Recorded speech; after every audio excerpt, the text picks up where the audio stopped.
Let me introduce myself. My name is UD, not my real name. Back in 2017, I worked for a private company in Jakarta that rents event equipment. I lived in a small rented room, shared with my best friend Irfan. And this is the story of how I was haunted. By a man I never knew. Or at least, that's what I thought. It was a Saturday. Work was busy as usual.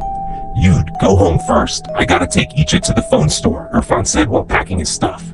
"All right, just don't be late. I also have plans tonight," I replied. He tossed me the room key. It had a creepy keychain, a small fake severed finger. I hated it. But that's Irfan. Always dark humor. I left the office, rode my scooter through a jam-packed city, and finally arrived at our boarding house just as the evening prayer echoed across the neighborhood. "Rough traffic, Yud?" It was Paknawi, our landlord. He was heading to the mosque. "Yeah, one hell of a ride." I got into the room. Small, only 3 by 4 meters. One bed. A foldable mattress Irfan used when he was around. A small TV, Wi-Fi that barely worked. I took a quick shower, got dressed for prayer, and just before leaving, I saw something. A shadow. Slipping into the bathroom. "Irfan?" I called.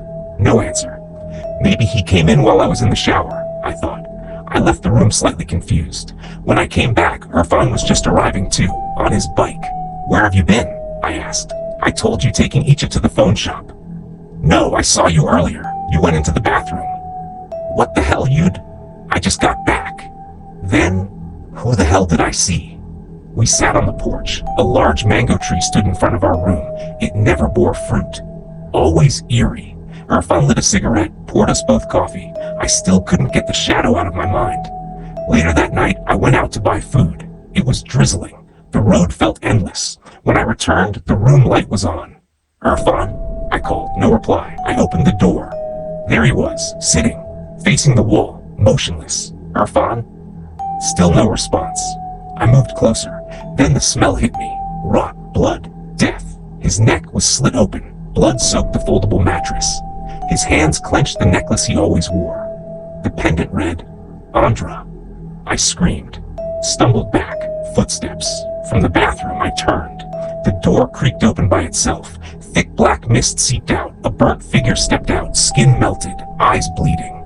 "You didn't listen, Yudi." His voice was deep, like it came from underground. "I died because of you, because of your negligence." "What? I don't know you." "You installed the lights. The short circuit started there. I burned alive."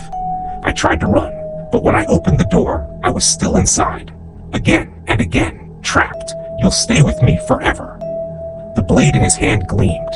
I screamed as he lunged. Then, darkness. 40 days later, yeah, 2 of them were found dead, Paknawi said to a new tenant. One with his throat cut, the other hanged himself. But the police said there were no fingerprints, no signs of break-in. Since then, no one stays in that room. The new guy chuckled nervously. "Why not?" "Because every night," Paknawi whispered, "the TV turns on by itself. Sometimes you can hear someone screaming from inside." That night, the new tenant was brushing his teeth. He heard it, the TV, full volume, from the locked room. He turned his head and saw on the flickering screen Yudi's face. Bloody, blank stare, smiling.